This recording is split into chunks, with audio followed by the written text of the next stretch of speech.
On the 22nd of October 1988, the full force of Hurricane Joan hit Nicaragua's Atlantic coastline.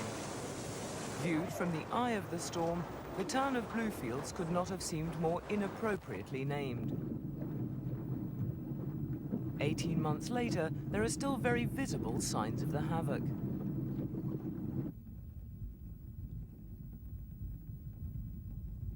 Joan swept into a country that was already facing economic disaster. Years of civil war had drained the exchequer. Many saw what few hopes they had disappear beneath the deluge. Bluefields lies in the least populated part of Nicaragua, well away from the capital Managua. When the storm struck, it was home to some 60,000 people. Many houses, little more than simple wooden constructions, just disappeared. What have replaced them are buildings far more durable, far more impressive than the simple shacks that stood on this ground before. These are not the work of Nicaraguan craftsmen, though. They were built by Cuban teams who were brought to Bluefields to help the town's recovery. But that was all under a different administration. In the recent general election, Bluefields gave strong support to what was then the opposition UNO alliance. Local residents are confident that Violeta Chamorro will do more for them than her presidential predecessor. We hope that things will be better. Everybody hopes that things will be better. If the new government took over and consider the Atlantic coast, because we are from ancient time, we have been margined, we've been smashed down, and we doesn't want that anymore. Yet arguably, here is one sign of what the election results mean for Bluefields. These men are having to dig a well. The town has new water tanks that are full, but no pump to get the water out of them. Why? Because the Cubans have left. Water was the last thing that the town needed 18 months ago. With disaster on such a scale, what was needed most was international aid. In all, throughout the region, more than 100 people died, and many, many more were left homeless.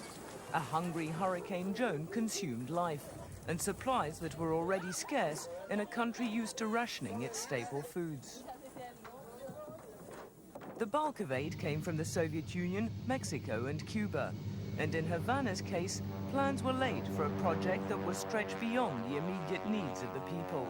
With more than 90% of Bluefields' homes either destroyed or severely damaged, tents could only ever provide a temporary shelter for those with nowhere to live.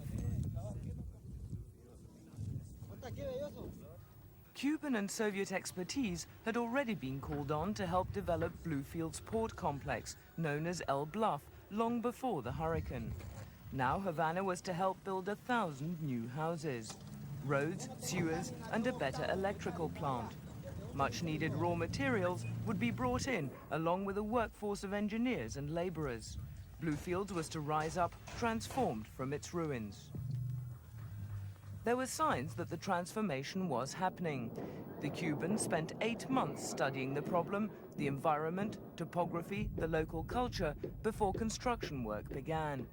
The houses which followed were in stark contrast to the homes that many in Bluefields had been forced to live in after the storm. With international assistance and the help of the local fishing industry, Bluefields began to achieve a level of economic stability.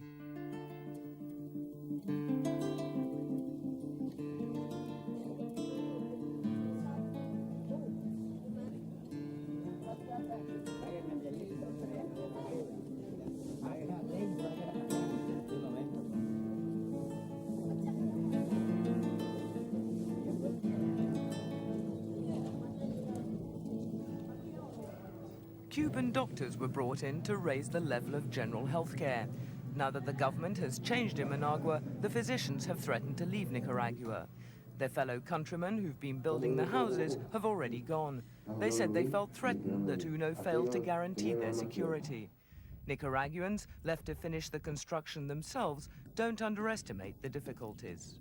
We do not have cement. We don't have good sand, we do not have rocks, so we have practically nothing in terms of materials, and we do not have money.